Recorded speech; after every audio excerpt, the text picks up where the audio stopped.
ಆರುಷಿ ಮತ್ತು ಅದಿತಿಯ ಕಥೆ. ನನ್ನ ಹೆಸರು ಆರುಷಿ. ಈ ಕಥೆ ನನ್ನ ಮಗಳು ಅದಿತಿ ಮತ್ತು ಅವಳ ಜೀವನದ ಮೇಲಿದೆ. ನಾನು ಬಿಜ್ನೋರ್ನ ಒಂದು ಸಣ್ಣ ಪಟ್ಟಣದಲ್ಲಿ ವಾಸಿಸುವವಳು. ನಾನು ವಿಧವೆಯಾದಾಗ ನನ್ನ ತಂದೆ ತಾಯಿ ನನಗೆ ಎರಡನೇ ಮದುವೆ ಮಾಡಿಕೊಟ್ಟರು. ಅವರು ನನ್ನನ್ನು ಈಗಾಗಲೇ ಒಬ್ಬ ಮಗನಿದ್ದ ವ್ಯಕ್ತಿಯ ಜೊತೆ ಮದುವೆ ಮಾಡಿಸಿದರು ಮತ್ತು ನನಗೂ ಒಬ್ಬಳು ಮಗಳಿದ್ದಳು. ಈಗ ನನ್ನ ಮಗ ಮತ್ತು ಮಗಳು ಒಂದೇ ಕೋಣೆಯಲ್ಲಿ ಮಲಗುತ್ತಿದ್ದರು. ಆದರೆ ಬೆಳಗ್ಗೆ ಎದ್ದ ತಕ್ಷಣ ನನ್ನ ಮಗಳು ದಿನದಿಂದ ದಿನಕ್ಕೆ ಹಾಸಿಗೆಯ ಚಾದರವನ್ನು ಬದಲಾಯಿಸುತ್ತಿದ್ದಳು. ನಂತರ ಅವಳು ನನಗೆ ತಿಳಿಯದಂತೆ ಅಡಗಿಕೊಂಡು ಹಳೆಯ ಚಾದರವನ್ನು ತೊಳೆಯುತ್ತಿದ್ದಳು ಮತ್ತು ಸ್ವತಃ ಸ್ನಾನ ಮಾಡಲು ಹೋಗುತ್ತಿದ್ದಳು.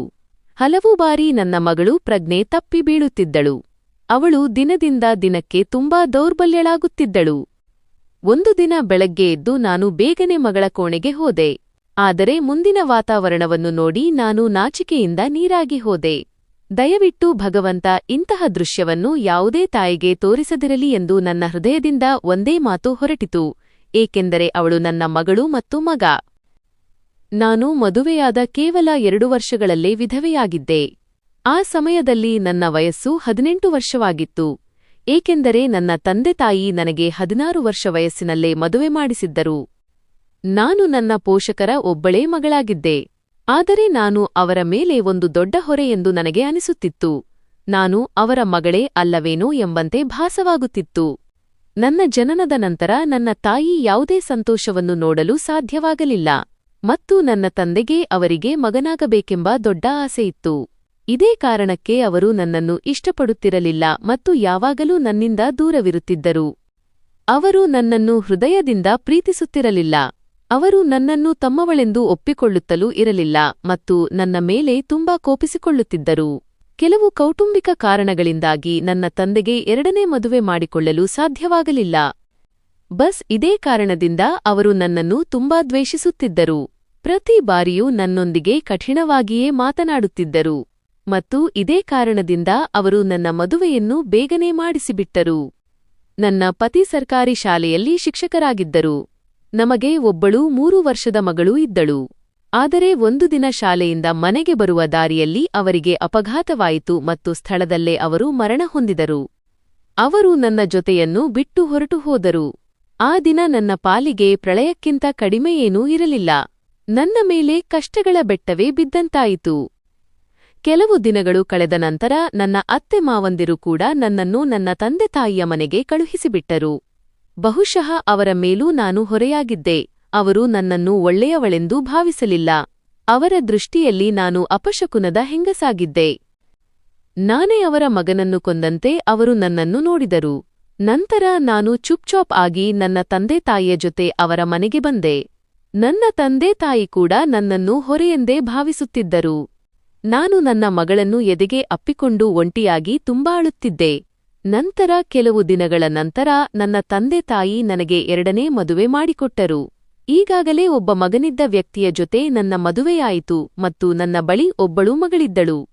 ನಾವಿಬ್ಬರೂ ಒಂದೇ ಪರಿಸ್ಥಿತಿಯಲ್ಲಿದ್ದೆವು, ಆದ್ದರಿಂದ ನಮ್ಮ ಮದುವೆಯಾಯಿತು. ಇಲ್ಲದಿದ್ದರೆ ನನಗೆ ಒಳ್ಳೆಯ ಸಂಬಂಧಗಳು ಬರುತ್ತಿರಲಿಲ್ಲ.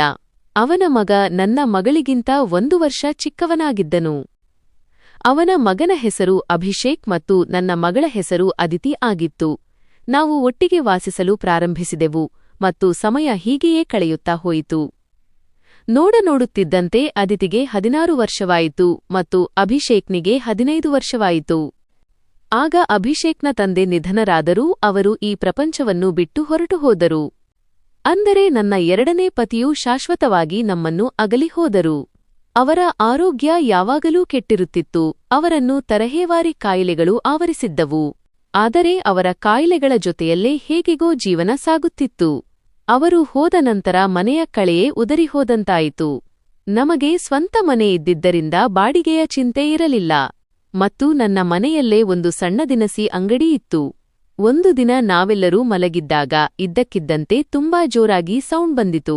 ನನ್ನ ಹೃದಯವೇ ನಿಂತು ಹೋದಂತಾಯಿತು. ನಾನು ತುಂಬಾ ಗಾಬರಿಯಾದೆ ಮತ್ತು ಹೆದರಿಹೋದೆ. ಆ ಶಬ್ದ ಅಭಿಷೇಕ್ನ ಕೋಣೆಯಿಂದ ಬಂದಿರುವುದನ್ನು ನಾನು ನೋಡಿದೆ. ನಾನು ಅವನ ಕೋಣೆಯ ಕಡೆಗೆ ಓಡಿದೆ ಮತ್ತು ಅಲ್ಲಿ ನೋಡಿದ್ದನ್ನು ಕಂಡು ನನಗೆ ಆಶ್ಚರ್ಯವಾಯಿತು. ಕೋಣೆಯ ಮೇಲ್ಛಾವಣಿ ಛತ್ ಕುಸಿದು ಬಿದ್ದಿತ್ತು.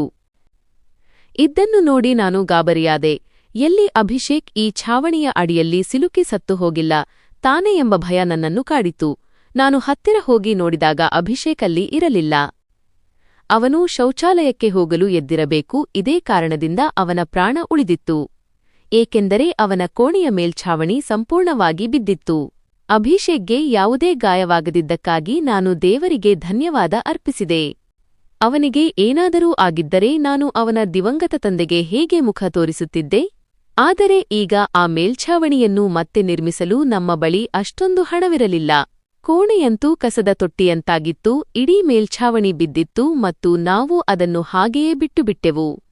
ಅದರ ನಂತರ ನಾನು ನನಗಾಗಿ ಅಡುಗೆಮನೆಯಲ್ಲೇ ಹಾಸಿಗೆಯನ್ನು ಹಾಕಿಕೊಂಡೆ ಮತ್ತು ಕೋಣೆಯಲ್ಲಿ 2 ಮಕ್ಕಳನ್ನು ಮಲಗಲು ಹೇಳಿದೆ, ಏಕೆಂದರೆ ಹೊರಗೆ ತುಂಬಾ ಚಳಿ ಇತ್ತು ಮತ್ತು ಹೊರಗೆ ಯಾರೂ ಮಲಗಲು ಸಾಧ್ಯವಿರಲಿಲ್ಲ.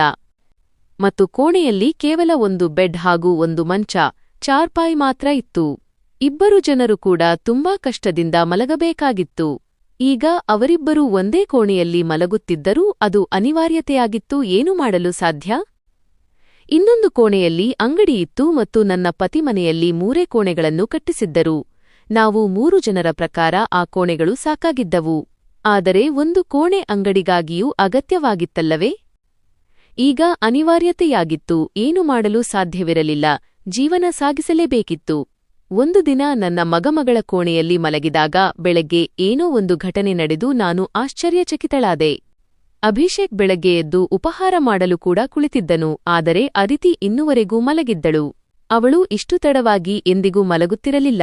ಆದರೆ ಇಂದು ಅವಳು ಇಷ್ಟು ತಡದವರೆಗೂ ಏಕೆ ಮಲಗಿದ್ದಾಳೆ? ಅವಳಿಗೆ ಬೆಳಗ್ಗೆ ಬೇಗ ಏಳುವ ಅಭ್ಯಾಸವಿತ್ತು. ನಾನು ಅವಳನ್ನು ಕರೆದರೂ ಅವಳು ಏಳುತ್ತಿರಲಿಲ್ಲ. ಸ್ವಲ್ಪ ಸಮಯದ ನಂತರ ನಾನು ಅವಳ ಕೋಣೆಗೆ ಹೋಗಿ ನೋಡಿದಾಗ ಅವಳು ಪ್ರಜ್ಞೆ ತಪ್ಪಿ ಬಿದ್ದಿರುವುದು ತಿಳಿಯಿತು. ಅವಳಿಗೆ ಏನಾಯಿತು ಎಂದು ನಾನು ತೀವ್ರವಾಗಿ ಗಾಬರಿಯಾದೆ. ನಾನು ತಕ್ಷಣ ಅಭಿಷೇಕ್ಗೆ ಹತ್ತಿರದ ವೈದ್ಯರನ್ನು ಮನೆಗೆ ಕರೆಯಲು ಹೇಳಿದೆ. ವೈದ್ಯರು ಮನೆಗೆ ಬಂದು ಈ ಹುಡುಗಿ ಪ್ರಜ್ಞೆ ತಪ್ಪಿದ್ದಾಳೆ, ಹುಡುಗಿ ತುಂಬಾ ದೌರ್ಬಲ್ಯಳಾಗಿದ್ದಾಳೆ ಮತ್ತು ರಕ್ತದ ಕೊರತೆಯೂ ಇದೆ ಎಂದು ಹೇಳಿದರು. ಅವಳಿಂದ ಯಾವುದೇ ಭಾರವಾದ ಕೆಲಸವನ್ನೂ ಮಾಡಿಸಬೇಡಿ, ಕೇವಲ ವಿಶ್ರಾಂತಿ ಪಡೆಯಲು ಬಿಡಿ, ಹಣ್ಣುಗಳು ಮತ್ತು ಒಳ್ಳೆಯ ಆಹಾರವನ್ನು ನೀಡಿ, ಅವಳು ಗುಣಮುಖಳಾಗುತ್ತಾಳೆ ಎಂದು ಹೇಳಿದರು. ಅದಿತಿಗೆ ಪ್ರಜ್ಞೆ ಬಂದಾಗ ನಾನು ಅವಳ ಬಳಿಗೆ ಹೋಗಿ ನಿನಗೆ ಏನಾಗಿತ್ತು ಎಂದು ಕೇಳಿದೆ. ಅದಕ್ಕೆ ಅವಳು ಸುಮ್ಮನೆ ಕುಳಿತಿದ್ದಾಗ ನನಗೆ ತಲೆ ತಿರುಗಿದಂತಾಯಿತು ಮತ್ತು ನಾನು ಪ್ರಜ್ಞೆ ತಪ್ಪಿ ಬಿದ್ದೆ ಎಂದು ಹೇಳಿದಳು.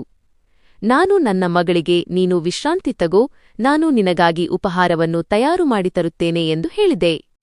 ನಾನು ಉಪಹಾರವನ್ನು ತೆಗೆದುಕೊಂಡು ಬಂದಾಗ ಅವಳು ತನ್ನ ಕೋಣೆಯಲ್ಲಿ ಇರಲಿಲ್ಲ ಮತ್ತು ಕೋಣೆಯ ಹಾಸಿಗೆಯ ಮೇಲೆ ಚಾದರ ಕೂಡ ಇರಲಿಲ್ಲ. ನಾನು ಹೊರಗೆ ಹೋಗಿ ನೋಡಿದಾಗ ಅವಳು ಆ ಚಾದರವನ್ನು ಕುಳಿತು ತೊಳೆಯುತ್ತಿದ್ದಳು. ನಾನು ಅವಳಿಗೆ ಕೇಳಿದೆ, ನೀನು ಈ ಚಾದರವನ್ನು ಏಕೆ ತೊಳೆಯುತ್ತಿದ್ದೀಯಾ? ನಿನ್ನ ಆರೋಗ್ಯ ಸರಿಯಿಲ್ಲ, ವೈದ್ಯರು ನಿನಗೆ ವಿಶ್ರಾಂತಿ ಮಾಡಲು ಹೇಳಿದ್ದಾರೆ. ನಾನು ಅವಳ ಮೇಲೆ ತುಂಬಾ ಕಿರುಚಾಡಿದೆ ಮತ್ತು ಇಲ್ಲಿಂದ ಎದ್ದು ನಿನ್ನ ಕೋಣೆಗೆ ಹೋಗಿ ಉಪಹಾರ ಮಾಡು, ಏನಾದರೂ ತಿನ್ನು ಕುಡಿ, ಆಗಲೇ ನೀನು ಗುಣಮುಖಳಾಗುತ್ತೀಯಾ ಎಂದೆ. ಅವಳು ಹೇಳಿದಳು, ಇಲ್ಲ ಇಲ್ಲ, ನನಗೆ ಈ ಚಾದರ ಹಾಸಿಗೆಯ ಮೇಲೆ ಹಾಸಲು ತುಂಬಾ ಅಗತ್ಯವಿದೆ. ನಮ್ಮ ಮನೆಯಲ್ಲಿ ಇರೋದೇ ಒಂದು ಚಾದರ. ನಾನು ಕೇಳಿದೆ, ಇದ್ದಕ್ಕಿದ್ದಂತೆ ಈ ಚಾದರ ತೊಳೆಯುವ ಭೂತ ನಿನ್ನ ತಲೆಗೆ ಏಕೆ ಹತ್ತಿದೆ? ಈ ಚಾದರ ಅಷ್ಟೇನೂ ಕೊಳಕಾಗಿರಲಿಲ್ಲ, ಅದಕ್ಕೆ ನೀನು ಅದನ್ನು ತೊಳೆಯಲು ಕುಳಿತಿದ್ದೀಯಾ? ಅದನ್ನು ಬಿಟ್ಟು ಬಿಡು, ನಾನು ಸ್ವತಃ ಈ ಚಾದರವನ್ನು ತೊಳೆಯುತ್ತೇನೆ, ಇಲ್ಲಿಂದ ಏಳು ಅಂದೆ. ಅವಳು ನನ್ನ ಮಾತನ್ನು ಕೇಳಲಿಲ್ಲ ಮತ್ತು ಚಾದರವನ್ನು ಒಣಗಿಸಲು ಛಾವಣಿಯ ಮೇಲೆ ಹೋದಳು. ಅದರ ನಂತರವೇ ಅವಳು ಉಪಹಾರ ಮಾಡಿದಳು. ನಂತರ ಸ್ವಲ್ಪ ಸಮಯದವರೆಗೆ ಅವಳು ಮಲಗಿಕೊಂಡಳು ಮತ್ತು ಅಭಿಷೇಕ್ ಕೂಡ ಕೆಲಸಕ್ಕೆ ಹೋಗಿದ್ದನು. ನಾನು ಅವನಿಗೆ ಕೇವಲ ಹೈಸ್ಕೂಲ್ವರೆಗೆ ಮಾತ್ರ ಓದಿಸಿದ್ದೆ ಮತ್ತು ಅವನು ಬಟ್ಟೆ ಅಂಗಡಿಯಲ್ಲಿ ಕೆಲಸ ಮಾಡುತ್ತಿದ್ದನು. ಅವನು ತುಂಬಾ ಶ್ರಮಜೀವಿಯಾಗಿದ್ದನು. ಮನೆಯಲ್ಲಿದ್ದ ದಿನಸಿ ಅಂಗಡಿಯನ್ನು ನಾನೇ ನಡೆಸಿಕೊಳ್ಳುತ್ತಿದ್ದೆ.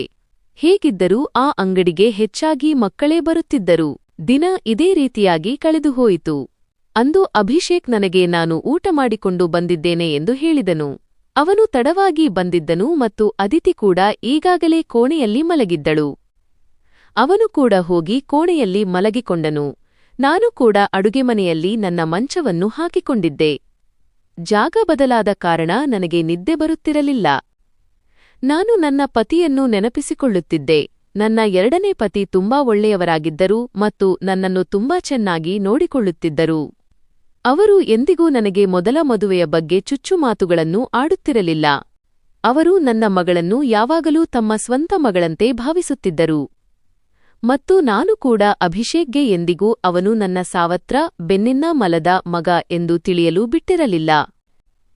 ಅವನು ಕೂಡ ನನಗೆ ತನ್ನ ಪಾಲಿನ ಪ್ರೀತಿಯನ್ನು ನೀಡಿದ್ದನು. ಅವನು ನನ್ನನ್ನು ಹೆತ್ತ ತಾಯಿಗಿಂತಲೂ ಹೆಚ್ಚು ಪ್ರೀತಿಸುತ್ತಿದ್ದನು ಮತ್ತು ನನ್ನ ಮಾತನ್ನು ಕೇಳುತ್ತಿದ್ದನು. ಅವನು ಆ ಮನೆಯಲ್ಲಿದ್ದ ಏಕೈಕ ಗಂಡಸು ಮತ್ತು ನಮಗೆ ಅವನೇ ಏಕೈಕ ಆಸರೆಯಾಗಿದ್ದನು. ಇಲ್ಲದಿದ್ದರೆ ನಾವು ಇಬ್ಬರು ಹೆಂಗಸರು ಎಲ್ಲಿಗೆ ಹೋಗುತ್ತಿದ್ದೆವು? ಅವನು ಕೆಲಸವನ್ನು ಕೂಡ ತುಂಬಾ ಚೆನ್ನಾಗಿ ಮಾಡುತ್ತಿದ್ದನು. ನಾನು ಅವನಿಗೆ ಮುಂದೆ ಪ್ರೈವೇಟ್ ಆಗಿ ಓದು ಮುಂದುವರಿಸಲು ಹೇಳಿದ್ದೆ. ಏಕೆಂದರೆ ಅವನ ಹತ್ತಿರ ಒಂದು ಒಳ್ಳೆಯ ಡಿಗ್ರಿ ಇದ್ದರೆ ಕೆಲಸವೂ ಒಳ್ಳೆಯದು ಸಿಗುತ್ತದೆ ಎಂದು ನಾನು ಹೇಳಿದಾಗ ಅವನು ನನ್ನ ಮಾತನ್ನು ಒಪ್ಪಿಕೊಳ್ಳುತ್ತಿದ್ದನು. ಬೆಳಗ್ಗೆ ಮತ್ತೆ ಏನೋ ಒಂದು ಘಟನೆ ನಡೆದು ನಾನು ಆಶ್ಚರ್ಯಚಕಿತಳಾದೆ. ಅದಿತಿ ಮತ್ತೆ ಪ್ರಜ್ಞೆ ತಪ್ಪಿಬಿದ್ದಿದ್ದಳು ಮತ್ತು ಈ ಬಾರಿ ಅವಳ ಮುಖವನ್ನು ನೋಡಿದರೆ ಅವಳ ದೇಹದ ರಕ್ತವನ್ನೆಲ್ಲ ಯಾರೋ ಹೀರಿಬಿಟ್ಟಿದ್ದಾರೆನೋ ಎಂಬಂತೆ ಕಾಣಿಸುತ್ತಿತ್ತು. ಅವಳು ಸಂಪೂರ್ಣವಾಗಿ ಬಿಳಿಚಿಕೊಂಡು ಹೋಗಿದ್ದಳು. ನಂತರ ನಾನು ವೈದ್ಯರನ್ನು ಕರೆಸಿದೆ. ವೈದ್ಯರು ಮತ್ತೆ ಅದೇ ಮಾತನ್ನು ಹೇಳಿದರು. ನಾನು ಇವಳಿಗೆ ವಿಶ್ರಾಂತಿ ಪಡೆಯಲು ಹೇಳಿದ್ದೆ. ಇವಳಿಗೆ ತಿನ್ನಲು ಏನು ಕೊಟ್ಟಿದ್ದಿರಿ ಎಂದು ಕೇಳಿದರು. ನಾನು ಅವರಿಗೆ ಎಲ್ಲಾ ವಿಷಯವನ್ನು ತಿಳಿಸಿದೆ. ಅದೇ ಬೇಳೆ ಪಲ್ಯ ಮತ್ತು ಹಣ್ಣುಗಳನ್ನು ತಿನ್ನಲು ಕೊಟ್ಟಿದ್ದೆ ಹಾಗೂ ಇಡೀ ದಿನ ಯಾವುದೇ ಕೆಲಸವನ್ನು ಮಾಡಿಸಿರಲಿಲ್ಲ ಎಂದು ಹೇಳಿದೆ. ಆಗ ವೈದ್ಯರು, ಹಾಗಿದ್ದರೆ ಮತ್ತೊಮ್ಮೆ ಇಷ್ಟೊಂದು ದೌರ್ಬಲ್ಯ ಹೇಗೆ ಉಂಟಾಯಿತು? ನೀವು ಈ ವಿಷಯವನ್ನು ಗಂಭೀರವಾಗಿ ತೆಗೆದುಕೊಳ್ಳಿ, ಇಲ್ಲದಿದ್ದರೆ ನಿಮ್ಮ ಮಗಳ ಜೀವಕ್ಕೆ ಅಪಾಯವಾಗಬಹುದು ಎಂದರು. ಏಕೆಂದರೆ ಈ ರೀತಿ ಇದ್ದಕ್ಕಿದ್ದಂತೆ ಪ್ರಜ್ಞೆ ತಪ್ಪುವುದು ಮತ್ತು ಹಲವು ಗಂಟೆಗಳ ಕಾಲ ಪ್ರಜ್ಞಾಹೀನ ಸ್ಥಿತಿಯಲ್ಲಿರುವುದು ಸಾಮಾನ್ಯ ವಿಷಯವಲ್ಲ ಎಂದು ವೈದ್ಯರು ಕಠಿಣವಾಗಿ ಹೇಳಿದರು ಮತ್ತು ಸ್ವಲ್ಪ ಸಮಯದ ನಂತರ ಹೊರಟು ಹೋದರು. ನಂತರ ಅದಿತಿಗೆ ಪ್ರಜ್ಞೆ ಬಂದಾಗ ನಾನು ಅವಳಿಗೆ, ನೀನು ಮತ್ತೊಮ್ಮೆ ಏನಾದರೂ ಕೆಲಸ ಮಾಡಿದರೆ ನನ್ನಷ್ಟು ಕೆಟ್ಟವರು ಯಾರೂ ಇರುವುದಿಲ್ಲ ಎಂದು ಹೇಳಿದೆ. ಆದರೆ ಸ್ವಲ್ಪ ಸಮಯದ ನಂತರ ನಾನು ಅವಳ ಕೋಣೆಗೆ ಮತ್ತೊಮ್ಮೆ ಹೋದಾಗ ಅವಳು ಮಾಡುತ್ತಿರುವುದನ್ನು ನೋಡಿ ನನಗೆ ಆಶ್ಚರ್ಯವಾಯಿತು. ಅವಳು ಮತ್ತೆ ಹಾಸಿಗೆಯ ಚಾದರವನ್ನು ತೊಳೆಯುತ್ತಿದ್ದಳು. ಈ ಬಾರಿ ನಾನು ಅವಳನ್ನು ದೂರದಿಂದಲೇ ನೋಡುತ್ತಿದ್ದೆ, ಏಕೆಂದರೆ ಅವಳು ಮಾಡುತ್ತಿರುವುದೆಲ್ಲವೂ ಸಾಮಾನ್ಯ ಸಂಗತಿಯಾಗಿರಲಿಲ್ಲ. ಅವಳು ಪ್ರಜ್ಞೆ ಬಂದ ತಕ್ಷಣ ಚಾದರ ತೊಳೆಯಲು ಶುರು ಮಾಡುತ್ತಿದ್ದಳು. ಇದೆಲ್ಲವೂ ಏನಾಗುತ್ತಿತ್ತು ಮತ್ತು ಅವಳು ಏಕೆ ಹೀಗೆ ಮಾಡುತ್ತಿದ್ದಳು? ಯಾವಾಗಲಿಂದ ನನ್ನ ಮಗ ಅವಳ ಕೋಣೆಯಲ್ಲಿ ಮಲಗಲು ಪ್ರಾರಂಭಿಸಿದನೋ ಆವಾಗಿನಿಂದಲೇ ಅವಳು ಹೀಗೆ ಮಾಡುತ್ತಿದ್ದಳು ಮತ್ತು ಪ್ರಜ್ಞೆ ತಪ್ಪುತ್ತಿದ್ದಳು. ಅಭಿಷೇಕ್ ಅವಳಿಗೆ ಮಲದ ಸಹೋದರನಾಗಿದ್ದರೂ ಬಾಲ್ಯದಿಂದಲೂ ಇಬ್ಬರೂ ಒಟ್ಟಿಗೆ ಬೆಳೆದಿದ್ದರು. ಅವರಿಬ್ಬರ ನಡುವೆ ಸ್ವಂತ ಅಣ್ಣ ತಂಗಿಯರ ನಡುವೆ ಇರುವಂತಹ ಪ್ರೀತಿಯಿತ್ತು. ಹಾಗಿದ್ದರೆ ಇಲ್ಲಿ ಏನಾಗುತ್ತಿತ್ತು? ನನ್ನ ಮಗಳ ಆರೋಗ್ಯ ದಿನದಿಂದ ದಿನಕ್ಕೆ ಏಕೆ ಕೆಡುತ್ತಿತ್ತು? ನಾನು ಅಳುತ್ತಾ ಇದೆಲ್ಲದರ ಬಗ್ಗೆ ಯೋಚಿಸುತ್ತಿದ್ದೆ. ಒಬ್ಬ ಹೆಂಗಸು ಮಗುವಿಗೆ ಜನ್ಮ ನೀಡಿದಾಗ ಮಾತ್ರ ದೌರ್ಬಲ್ಯ ಹೊಂದುತ್ತಾಳೆ ಮತ್ತು ಅವಳಲ್ಲಿ ಶಕ್ತಿಯಿರುವುದಿಲ್ಲ. ಆದರೆ ಯುವತಿಯೊಬ್ಬಳು ಈ ರೀತಿ ಪ್ರಜ್ಞೆ ತಪ್ಪುವುದು ಸಾಮಾನ್ಯ ವಿಷಯವಲ್ಲ. ಮರುದಿನವೇ ಅವಳು ಚಾದರವನ್ನು ತೊಳೆದು ಛಾವಣಿಯ ಮೇಲೆ ಒಣಗಿಸಿದಳು. ನಾನು ಅವಳನ್ನು ನೋಡುತ್ತಿದ್ದೇನೆಯೇ ಎಂದು ಅವಳು ಸುತ್ತಮುತ್ತಲೂ ಗಮನಿಸುತ್ತಿದ್ದಳು. ನಾನು ಅಡುಗೆಮನೆಯ ಕಿಟಕಿಯಿಂದ ಇದೆಲ್ಲವನ್ನೂ ನೋಡುತ್ತಿದ್ದೆ. ಆದರೆ ನಾನು ಅವಳನ್ನು ಗಮನಿಸುತ್ತಿದ್ದೇನೆ ಎಂಬ ಅನುಮಾನ ಅವಳಿಗೆ ಬರದಂತೆ ನಾನು ನೋಡಿಕೊಂಡೆ. ಆದರೆ ನನ್ನ ಮಗಳು ಏನು ಮಾಡುತ್ತಿದ್ದಳು? ಅವಳು ಮತ್ತೆ ಬಂದು ಹಾಸಿಗೆಯ ಮೇಲೆ ಮಲಗಿಕೊಂಡಳು ಮತ್ತು ನನಗೆ ಏನೂ ತಿಳಿಯಬಾರದು ಎಂದು ತನ್ನ ಮೇಲೆ ಮತ್ತೊಂದು ಚಾದರವನ್ನು ಹೊದ್ದುಕೊಂಡಳು. ಅದರ ಅಡಿಯಲ್ಲಿ ಚಾದರ ಇದೆಯೋ ಇಲ್ಲವೋ ಎಂಬುದು ನನಗೆ ತಿಳಿಯಲಿಲ್ಲ. ನಾನು ಅವಳಿಗೆ ಉಪಹಾರ ನೀಡಿ ಔಷಧಿಯನ್ನು ಕೊಟ್ಟೆ. ನಮ್ಮ ಅಂಗಡಿ ಅಷ್ಟೊಂದು ಚೆನ್ನಾಗಿ ನಡೆಯುತ್ತಿರಲಿಲ್ಲ. ಅಂಗಡಿಗೆ ಯಾವುದೇ ದೊಡ್ಡ ಗ್ರಾಹಕರೂ ಬರುತ್ತಿರಲಿಲ್ಲ. ಕೇವಲ ಸಣ್ಣ ಮಕ್ಕಳು ಮಾತ್ರ ಚಾಕೊಲೇಟ್ ಮತ್ತು ಮಿಠಾಯಿಗಳನ್ನು ತೆಗೆದುಕೊಳ್ಳಲು ಬರುತ್ತಿದ್ದರು ಮತ್ತು 5 ರೂಪಾಯಿ ನೀಡಿ ಹೋಗುತ್ತಿದ್ದರು. ಇದೇ ರೀತಿಯಾಗಿ ಜೀವನ ಸಾಗಿಸುವುದು ಕಷ್ಟವಾಗಿತ್ತು. ನಾನು ತುಂಬಾ ಚಿಂತೆಯಲ್ಲಿದ್ದೆ. ಆದರೆ ಈ ವಿಷಯವನ್ನು ನಾನು ನನ್ನ ಮಕ್ಕಳಿಗೆ ಎಂದಿಗೂ ತಿಳಿಸಿರಲಿಲ್ಲ. ಅಭಿಷೇಕ್ಗೂ ಏನನ್ನೂ ಹೇಳಿರಲಿಲ್ಲ, ಏಕೆಂದರೆ ಅವನು ಈಗಾಗಲೇ ಕೆಲಸ ಮಾಡುತ್ತಿದ್ದನು. ಈಗ ಈ ಪರಿಸ್ಥಿತಿಯಲ್ಲಿ ನಾನು ಈ ವಿಷಯವನ್ನು ಹೇಳಿದರೆ ಅವನು ಇನ್ನೂ ಹೆಚ್ಚು ಚಿಂತೆಗೀಡಾಗುತ್ತಿದ್ದನು. ಆದರೆ ನಾನು ಸ್ವತಃ ತುಂಬಾ ತೊಂದರೆಯಲ್ಲಿದ್ದೆ. ಅದರಲ್ಲೂ ವೈದ್ಯರು ಮಗಳಿಗೆ ಒಳ್ಳೆಯ ಆಹಾರ ನೀಡಲು ಹೇಳಿದ್ದರು. ಆದರೆ ಮನೆಯಲ್ಲಿ ಬೇಳೆ ರೊಟ್ಟಿಗೂ ಹಣ ಹೊಂದಿಸುವುದು ಕಷ್ಟವಾಗಿತ್ತು.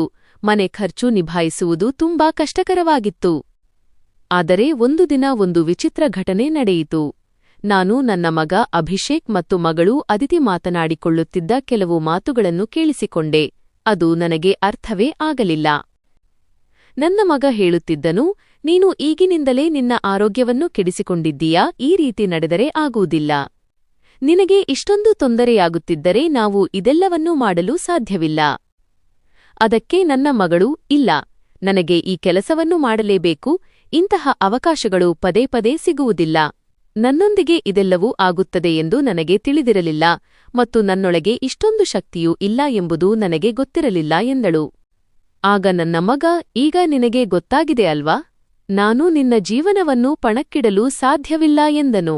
ಅದಕ್ಕೆ ನನ್ನ ಮಗಳ ಉತ್ತರ, ಇಲ್ಲ, ಕೇವಲ 2-4 ವಾರಗಳ ಮಾತು ಅಷ್ಟೇ, ಅದರ ನಂತರ ಈ ಅವಕಾಶ ಸಿಗುವುದಿಲ್ಲ ಎಂದಾಗಿತ್ತು. ಇದೆಲ್ಲವೂ ಏನಾಗುತ್ತಿತ್ತು ಎಂದು ನನಗೆ ಸ್ವಲ್ಪವೂ ಅರ್ಥವಾಗುತ್ತಿರಲಿಲ್ಲ. ಅವರಿಬ್ಬರೂ ಏನನ್ನು ಮಾತನಾಡುತ್ತಿದ್ದರು? ಒಂದು ದಿನ ನಾನು ಕಣ್ಣಾರೆ ಕಂಡ ದೃಶ್ಯವೊಂದು ನನ್ನನ್ನು ಸ್ತಬ್ಧಗೊಳಿಸಿತು. ಬೆಳ್ಳಂಬೆಳಗ್ಗೆ ನನ್ನ ಮಗಳು ಚಾದರವನ್ನು ಮತ್ತೆ ತೊಳೆದು ಛಾವಣಿಯ ಮೇಲೆ ಒಣಗಿಸಿ ಒಂದು ಕಡೆ ನಿಂತು ವಾಂತಿ ಮಾಡುತ್ತಿದ್ದಳು. ನಾನು ಅವಳಿಗೆ, ನಿನಗೆ ಏನಾಗಿದೆ ಎಂದು ಕೇಳಿದೆ. ಅವಳು ಗಾಬರಿಯಾಗಿ, ಇದ್ದಕ್ಕಿದ್ದಂತೆ ನನ್ನ ಮನಸ್ಸು ಕೆಟ್ಟಂತಾಯಿತು, ವಾಕರಿಕೆ ಬಂದಂತಾಯಿತು ಎಂದು ಹೇಳಿದಳು. ನಾನು ಅಂದೆ, ಮನಸ್ಸು ಕೆಟ್ಟದಾಗಿದೆ ಎಂದರೆ ಏನು ಅರ್ಥ? ನೀನು ಏನು ಹೇಳುತ್ತಿದ್ದೀಯಾ ಮತ್ತು ಈ ಚಾದರವನ್ನು ಪದೇ ಪದೇ ಏಕೆ ತೊಳೆಯುತ್ತೀಯಾ? ನನ್ನಿಂದ ಏನು ಅಡಗಿಸುತ್ತಿದ್ದೀಯಾ?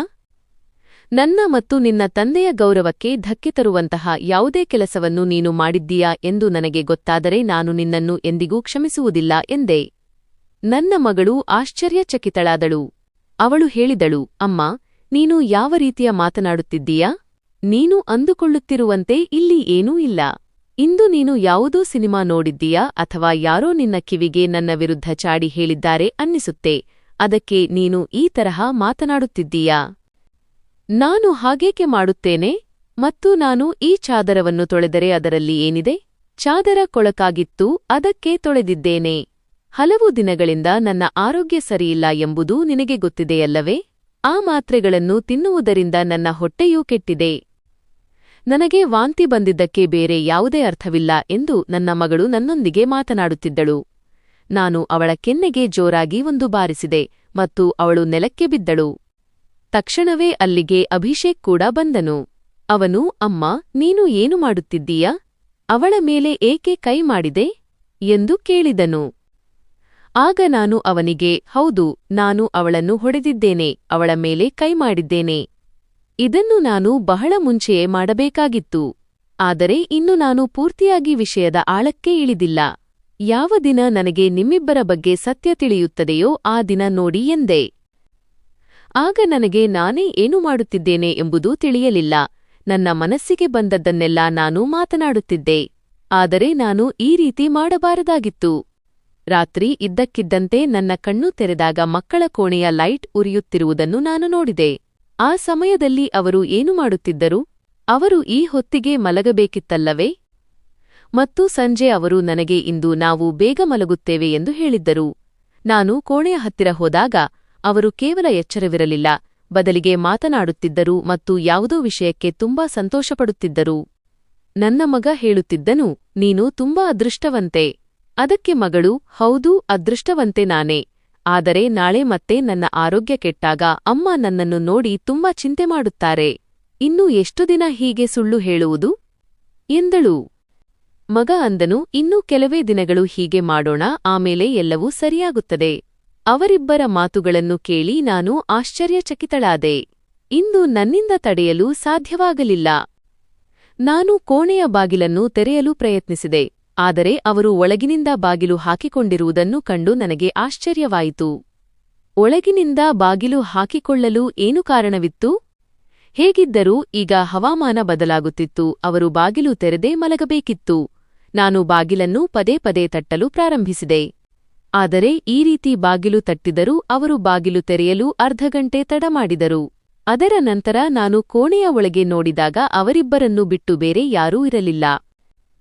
ಅವರಿಬ್ಬರೂ ಈಗ ತಾನೇ ನಿದ್ದೆಯಿಂದ ಎದ್ದವರಂತೆ ಮುಖ ಮಾಡಿಕೊಂಡು ಕುಳಿತಿದ್ದರು.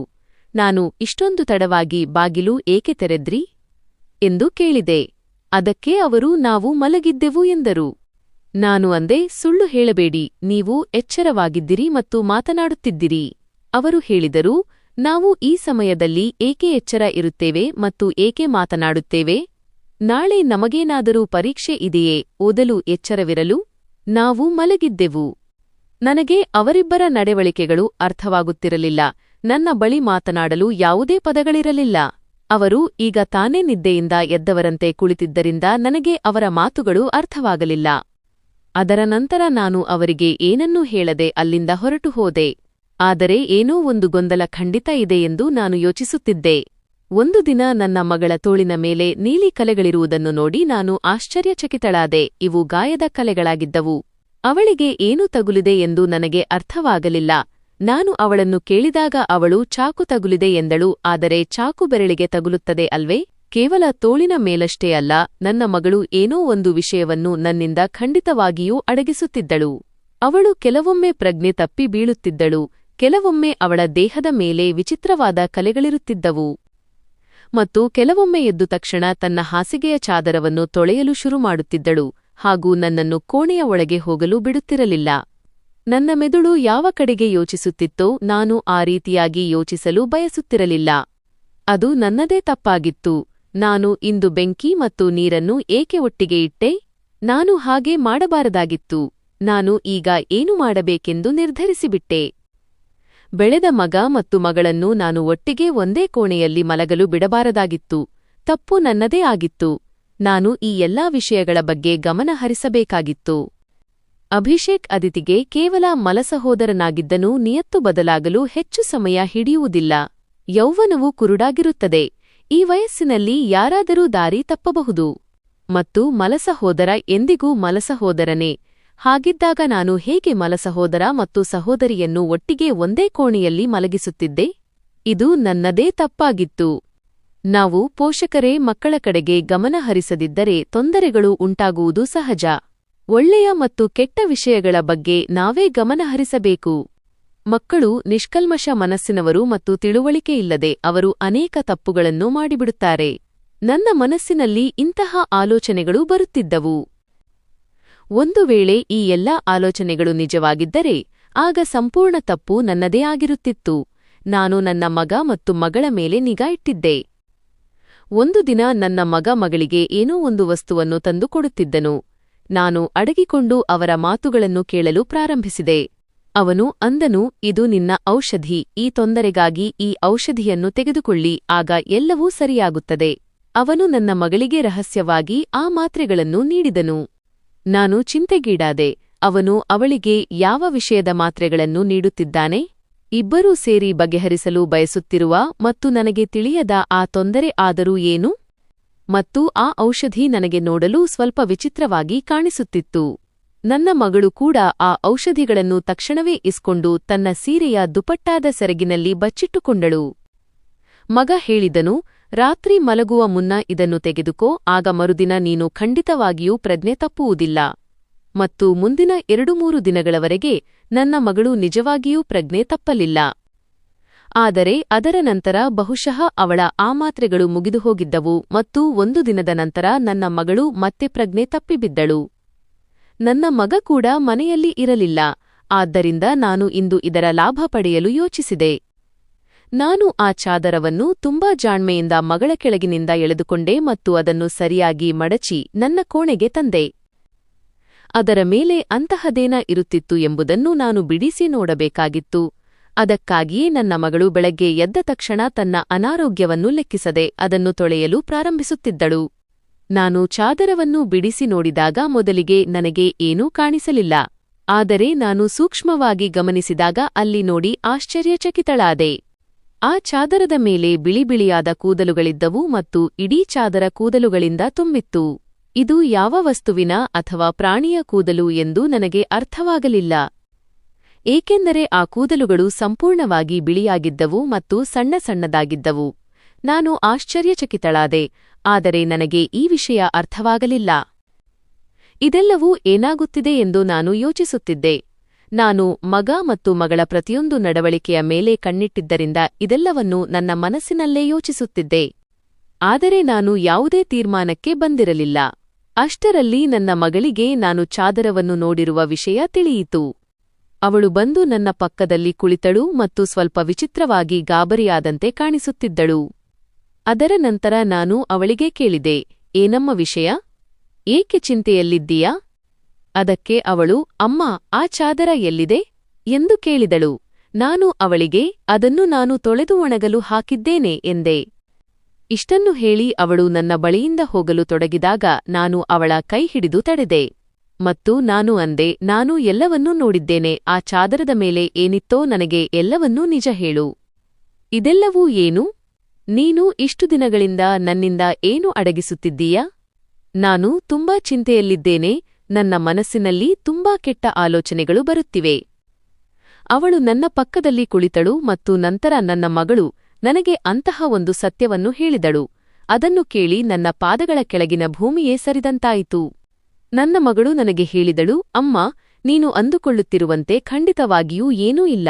ವಾಸ್ತವವಾಗಿ ನಮ್ಮ ಮನೆಯ ಪರಿಸ್ಥಿತಿ ಚೆನ್ನಾಗಿ ನಡೆಯುತ್ತಿಲ್ಲ ಎಂಬುದನ್ನು ನಾವು ನೋಡಿದ್ದೆವು. ಮನೆಯ ಅಂಗಡಿಯು ಸರಿಯಾಗಿ ನಡೆಯುತ್ತಿರಲಿಲ್ಲ ಮತ್ತು ಅಣ್ಣನು ಹೆಚ್ಚಿನ ಹಣವನ್ನು ಸಂಪಾದಿಸುತ್ತಿರಲಿಲ್ಲ. ಆದರೆ ನಮಗೆ ಮಾಡಲು ಯಾವುದೇ ಕೆಲಸ ಸಿಗುತ್ತಿರಲಿಲ್ಲ. ನಂತರ ಅಣ್ಣನ ಗೆಳೆಯನೊಬ್ಬ ಅವನಿಗೆ ಒಂದು ಕೆಲಸವನ್ನು ನೀಡಿದನು. ವಾಸ್ತವವಾಗಿ ಅವನು ಕೆಲವು ತುಂಬಾ ಅಪರೂಪದ ನಕಲಿ ತಳಿಯ ಬೆಕ್ಕಿನ ಮರಿಗಳನ್ನು ತಂದಿದ್ದನು. ಅವು 3ರಿಂದ 4 ಸಂಖ್ಯೆಯಲ್ಲಿದ್ದವು. ಆದರೆ ಅವುಗಳನ್ನು ನಿಭಾಯಿಸುವುದು ಅವನ ಕೈಯಿಂದ ಆಗುತ್ತಿರಲಿಲ್ಲ. ಆದ್ದರಿಂದ ಅವನು ಆ ಮರಿಗಳನ್ನು ನೋಡಿಕೊಳ್ಳುವ ಕೆಲಸವನ್ನು ನಮಗೆ ನೀಡಿದನು ಮತ್ತು ಅದಕ್ಕಾಗಿ ತುಂಬಾ ಹಣವನ್ನು ಕೊಟ್ಟನು. ವಾಸ್ತವವಾಗಿ ಅಣ್ಣ ಕೂಡ ಇಡೀ ದಿನ ಅಲ್ಲೇ ಇರುತ್ತಿದ್ದನು. ಆದರೆ ರಾತ್ರಿಯಲ್ಲಿ ಅಣ್ಣನಿಗೆ ವಿಶ್ರಾಂತಿಯ ಅಗತ್ಯವಿರುತ್ತಿತ್ತು. ಆದ್ದರಿಂದ ಆ ಬೆಕ್ಕಿನ ಮರಿಗಳನ್ನು ಕೋಣೆಗೆ ಕರೆತರುತ್ತಿದ್ದನು ಮತ್ತು ನಾನು ಅವುಗಳನ್ನು ನೋಡಿಕೊಳ್ಳುತ್ತಿದ್ದೆ. ಅವುಗಳ ಕೂದಲುಗಳೇ ಬೆಳಗ್ಗೆ ಚಾದರದ ಮೇಲೆ ಅಂಟಿಕೊಳ್ಳುತ್ತಿದ್ದವು. ಅದನ್ನು ನಾನು ಬೆಳಗ್ಗೆಯೇ ತೊಳೆದುಬಿಡುತ್ತಿದ್ದೆ, ಏಕೆಂದರೆ ನಿನಗೆ ಈ ರೀತಿಯ ಸಾಕುಪ್ರಾಣಿಗಳು ಇಷ್ಟವಿಲ್ಲ ಎಂಬುದು ನಮಗೆ ತಿಳಿದಿತ್ತು. ಮತ್ತು ನಾವು ನಿನಗೆ ಈ ಎಲ್ಲಾ ವಿಷಯಗಳನ್ನು ತಿಳಿಸಲು ಬಯಸಿರಲಿಲ್ಲ. ನಾವು ಈ ಕೆಲಸವನ್ನು ಮಾಡುತ್ತಿದ್ದೆವು ಮತ್ತು ನನಗೆ ಆ ಬೆಕ್ಕಿನ ಮರಿಗಳಿಂದ ಅಲರ್ಜಿ ಉಂಟಾಗುತ್ತಿದೆ ಎಂಬುದು ಆಮೇಲೆ ತಿಳಿಯಿತು. ಅದೇ ಕಾರಣದಿಂದ ನಾನು ಬೆಳಗ್ಗೆ ಪ್ರಜ್ಞೆ ತಪ್ಪಿ ಬೀಳುತ್ತಿದ್ದೆ. ಅಣ್ಣ ನನಗೆ ತಂದುಕೊಟ್ಟ ಮಾತ್ರೆಗಳು ಕೂಡ ಇದೇ ಅಲರ್ಜಿಯನ್ನು ಕಡಿಮೆ ಮಾಡುವುದಕ್ಕಾಗಿ ಆಗಿದ್ದವು. ಅಮ್ಮ, ಅಣ್ಣನ ಆ ಗೆಳೆಯ ತುಂಬಾ ಶ್ರೀಮಂತನಾಗಿದ್ದಾನೆ ಮತ್ತು ಅವನು ಈ ಕೆಲಸಕ್ಕಾಗಿ ನಮಗೆ ತುಂಬಾ ಹಣವನ್ನು ನೀಡುತ್ತಿದ್ದನು. ಅವನು ನಮಗೆ ದಿನಕ್ಕೆ 1,000 ರೂಪಾಯಿಗಳನ್ನು ನೀಡುತ್ತಿದ್ದನು. ಮತ್ತು ಇಂದು ಆ ಮರಿಗಳಿಗೆ ನಮ್ಮ ಮನೆಯಲ್ಲಿ ಕೊನೆಯ ದಿನವಾಗಿತ್ತು, ಏಕೆಂದರೆ ಈಗ ಅವನು ಅವುಗಳನ್ನು ಕರೆದುಕೊಂಡು ಬೇರೆ ನಗರಕ್ಕೆ ಹೋಗಿದ್ದಾನೆ. ಮತ್ತು ನಾವು ಆ ಕೋಣೆಯ ಮೇಲ್ಛಾವಣಿಯನ್ನು ಕಟ್ಟಿಸುವಷ್ಟು ಹಣವನ್ನು ಸಂಪಾದಿಸಿದ್ದೇವೆ. ಹಾಗೂ ಮನೆಗೆ ಕೆಲವು ರೇಷನ್ ವಸ್ತುಗಳನ್ನು ಕೂಡ ತರಬಹುದು. ನಿನಗೆ ಸಾಕುಪ್ರಾಣಿಗಳು ಇಷ್ಟವಿಲ್ಲ ಎಂದು ನಮಗೆ ತಿಳಿದಿತ್ತು. ಅದಕ್ಕೆ ನಾವು ನಿನಗೆ ಈ ವಿಷಯವನ್ನು ಹೇಳಿರಲಿಲ್ಲ. ಆದರೆ ನೀನು ನಮ್ಮ ಬಗ್ಗೆ ಏನೇನೋ ಯೋಚಿಸಿಬಿಟ್ಟೆ. ನಮ್ಮ ಮೇಲೆ ಇಷ್ಟೊಂದು ಸಂಶಯಪಟ್ಟೆ. ನೀನು ನಮ್ಮ ಬಗ್ಗೆ ಆಡಿದ ಮಾತುಗಳು ನಮ್ಮ ಹೃದಯಕ್ಕೆ ಬಾಣದಂತೆ ನಾಟುತ್ತಿದ್ದವು. ಅವನು ನನ್ನ ಮಲಸಹೋದರ ಎಂಬುದು ನನಗೆ ಗೊತ್ತು, ಆದರೆ ಅವನು ನನ್ನ ಸ್ವಂತ ಅಣ್ಣಂದಿರಿಗಿಂತಲೂ ಮಿಗಿಲಾಗಿದ್ದಾನೆ. ಅವನು ಪ್ರತಿ ಬಾರಿಯೂ ಕೇವಲ ನಮ್ಮ ಬಗ್ಗೆಯೇ ಯೋಚಿಸಿದ್ದಾನೆ. ನಿಜ ಹೇಳಬೇಕೆಂದರೆ ನಾವು ಅವನಿಗೆ ಏನಾಗಬೇಕು? ಅವನ ತಂದೆ ಈಗ ಈ ಲೋಕದಲ್ಲಿಲ್ಲ ಮತ್ತು ಅವನ ಸ್ವಂತ ಸಂಬಂಧಿಕರು ಕೂಡ ಇದ್ದಾರೆ. ಅವರು ನಮಗಿಂತ ತುಂಬಾ ಶ್ರೀಮಂತರಾಗಿದ್ದಾರೆ. ಅವನು ಅವರ ಜೊತೆ ಹೋಗಿ ಕೂಡ ಇರಬಹುದಿತ್ತು, ಆದರೆ ಅವನು ಆದರೂ ನಮ್ಮೊಂದಿಗೆ ಇರುತ್ತಾನೆ, ಏಕೆಂದರೆ ಅವನು ನಮ್ಮನ್ನು ಎಂದಿಗೂ ಒಂಟಿಯಾಗಿ ಬಿಡಲು ಬಯಸುವುದಿಲ್ಲ. ಅವನು ಯಾವಾಗಲೂ ನನ್ನನ್ನು ತನ್ನ ಸ್ವಂತ ತಂಗಿಯೆಂದೇ ಭಾವಿಸಿದ್ದಾನೆ. ಅವನು ನನ್ನೊಂದಿಗೆ ಎಂದಿಗೂ ಯಾವುದೇ ತಪ್ಪು ಮಾತನ್ನು ಆಡಿಲ್ಲ ಮತ್ತು ಅವನು ನಮಗೆ ಬೆಂಬಲ ನೀಡುತ್ತಾನೆ, ನಮಗಾಗಿ ತುಂಬಾ ಮಾಡುತ್ತಾನೆ. ಇಡೀ ದಿನ ಅವನು ಕೆಲಸ ಮಾಡುತ್ತಿದ್ದನು. ರಾತ್ರಿಯಲ್ಲಿ ನಾನು ಅವನಿಗೆ ಸಹಾಯ ಮಾಡುತ್ತಿದ್ದೆ. ಅವನು ರಾತ್ರಿಯಲ್ಲೂ ತಾನೇ ಇದೆಲ್ಲವನ್ನೂ ಮಾಡಿಕೊಳ್ಳುತ್ತೇನೆ ಎನ್ನುತ್ತಿದ್ದನು. ಪಾಪ, ಅವನು ದಿನವಿಡೀ ಶ್ರಮಪಡುತ್ತಿದ್ದನು. ಅದಕ್ಕೆ ನಾನು ರಾತ್ರಿ ನೀನು ವಿಶ್ರಾಂತಿ ತಗೋ, ಮರಿಗಳನ್ನು ನಾನು ನೋಡಿಕೊಳ್ಳುತ್ತೇನೆ ಎಂದು ಹೇಳಿ ಅವನಿಗೆ ಸಹಾಯ ಮಾಡುತ್ತಿದ್ದೆ. ಇದನ್ನು ಕೇಳಿ ನನಗೆ ತುಂಬಾ ಅಫಸೋಸಾಯಿತು ಮತ್ತು ನನ್ನ ಮೇಲೆಯೇ ನನಗೆ ತುಂಬಾ ಕೋಪ ಬರುತ್ತಿತ್ತು. ನಾನು ನನ್ನ ಮಕ್ಕಳ ಬಗ್ಗೆ ಏನೇನೋ ಯೋಚಿಸಿಬಿಟ್ಟಿದ್ದೆ. ನಾನು ನನ್ನ ಮಕ್ಕಳ ಬಗ್ಗೆ ಎಷ್ಟು ತಪ್ಪು ಯೋಚಿಸುತ್ತಿದ್ದೆನೋ, ನನ್ನ ಮಕ್ಕಳು ಅದಕ್ಕಿಂತ ಎಷ್ಟೋ ಪಟ್ಟು ಹೆಚ್ಚು ಒಳ್ಳೆಯವರಾಗಿದ್ದಾರೆ. ನಾನು ಅವರ ಬಗ್ಗೆ ಯೋಚಿಸಬಾರದಷ್ಟು ಕೆಟ್ಟ ಮಾತುಗಳನ್ನು ಯೋಚಿಸಿದ್ದೆ. ನಾವು ಈ ವಿಷಯವನ್ನು ಅಭಿಷೇಕ್ಗೆ ಹೇಳಲಿಲ್ಲ. ಅದಿತಿ ಕೂಡ ನನಗೆ ಎಲ್ಲಾ ವಿಷಯ ತಿಳಿಸಿದೆ ಎಂದು ಅವನಿಗೆ ಹೇಳಲಿಲ್ಲ, ಏಕೆಂದರೆ ಹೇಗಿದ್ದರೂ ಈಗ ಆ ಕೆಲಸ ಮುಗಿದು ಹೋಗಿತ್ತು. ಮತ್ತು ನಾನು ಅವನ ಕಣ್ಣುಗಳಲ್ಲಿ ಇನ್ನೂ ಹೆಚ್ಚು ಕೀಳಾಗಲು ಬಯಸುತ್ತಿರಲಿಲ್ಲ. ಕೆಲವು ದಿನಗಳ ನಂತರ ಅಭಿಷೇಕ್ ಆ ಕೋಣೆಯ ಮೇಲ್ಛಾವಣಿಯನ್ನು ಹಾಕಿಸಿದನು ಮತ್ತು ಈಗ ನಮ್ಮ ಮನೆಯ ಕೋಣೆ ಸರಿಯಾಯಿತು. ಮೆಲ್ಲನೆ ನಾವು ತುಂಬಾ ಶ್ರಮಪಟ್ಟೆವು. ನನ್ನ ಮಗಳು ಕೂಡ ಮನೆಯಲ್ಲಿ ಮಕ್ಕಳಿಗೆ ಟ್ಯೂಷನ್ ಕಲಿಸಲು ಪ್ರಾರಂಭಿಸಿದಳು. ನಮ್ಮ ಪರಿಸ್ಥಿತಿ ಮೊದಲಿಗಿಂತ ಉತ್ತಮವಾಗತೊಡಗಿತು. ಮೆಲ್ಲನೆ ಪರಿಸ್ಥಿತಿ ಎಷ್ಟು ಸುಧಾರಿಸಿತೆಂದರೆ ನಮ್ಮ ಮನೆಯಲ್ಲಿ ಯಾವುದೇ ಕಷ್ಟಗಳು ಉಳಿಯಲಿಲ್ಲ. ಜೀವನ ನನ್ನೊಂದಿಗೆ ತುಂಬಾ ಕೆಟ್ಟದ್ದನ್ನು ಮಾಡಿತ್ತು. ಆದರೆ ಒಳ್ಳೆಯ ವಿಷಯವೆಂದರೆ ನನಗೆ ತುಂಬಾ ಯೋಗ್ಯ ಹಾಗೂ ಒಳ್ಳೆಯ ಮಕ್ಕಳನ್ನು ನೀಡಿತು. ಅವರು ನನ್ನ ಸ್ವಂತ ಇರಲಿ ಅಥವಾ ಪರಕೀಯರಾಗಿರಲಿ, ದೇವರ ಕೃಪೆಯಿಂದ ನನ್ನ ಇಬ್ಬರೂ ಮಕ್ಕಳು ತುಂಬಾ ಶ್ರಮಜೀವಿಗಳಾಗಿದ್ದಾರೆ ಮತ್ತು ಅವರು ಈಗ ತಮಗೆ ಕಷ್ಟಪಡುವ ದಿನಗಳು ಎಂಬುದನ್ನು ಅರ್ಥಮಾಡಿಕೊಂಡಿದ್ದಾರೆ. ಕೈಕಟ್ಟಿ ಸುಮ್ಮನೆ ಕುಳಿತುಕೊಳ್ಳಲು ಸಾಧ್ಯವಿಲ್ಲ ಎಂಬುದನ್ನು ಬಲ್ಲರು, ಏಕೆಂದರೆ ಅವರ ತಲೆಯ ಮೇಲೆ ತಂದೆಯ ನೆರಳು ಇರಲಿಲ್ಲ ಮತ್ತು ನಾನು ಕೂಡ ಹೆಚ್ಚೇನೂ ಮಾಡಲು ಸಾಧ್ಯವಿರಲಿಲ್ಲ. ಈ ವಿಷಯದ ಅರಿವು ಅವರಿಗಿದ್ದದ್ದು ತುಂಬಾ ದೊಡ್ಡ ಸಂಗತಿಯಾಗಿದೆ. ದೇವರ ಕೃಪೆಯಿಂದ ಈಗ ಎಲ್ಲವೂ ಸರಿಯಾಗಿದೆ. ಭಗವಂತನಿಗೆ ಕೋಟಿ ನಮನಗಳು. ನಾನು ಯೋಚಿಸುತ್ತಿದ್ದಂತೆ ಏನೂ ನಡೆಯಲಿಲ್ಲ, ಆದರೆ ಆ ರೀತಿ ಆಗುವ ಸಾಧ್ಯತೆಯೂ ಇರಬಹುದಿತ್ತು. ಒಂದು ವೇಳೆ ಹಾಗಾಗಿದ್ದರೆ ನಾನು ಎಲ್ಲಿಗೆ ಹೋಗುತ್ತಿದ್ದೆ? ಕೊನೆಯಲ್ಲಿ ನಾನು ಇಷ್ಟನ್ನೇ ಹೇಳಲು ಬಯಸುತ್ತೇನೆ, ಭಗವಂತ ಏನು ಬಯಸುತ್ತಾನೋ ಅದೇ ಆಗುತ್ತದೆ. ನನ್ನ ಮಕ್ಕಳು ತುಂಬಾ ಬುದ್ಧಿವಂತರಾಗಿದ್ದಾರೆ ಮತ್ತು ಅವರ ಮನಸ್ಸಿನಲ್ಲಿ ಅಂತಹ ಯಾವುದೇ ಆಲೋಚನೆ ಇರಲಿಲ್ಲ.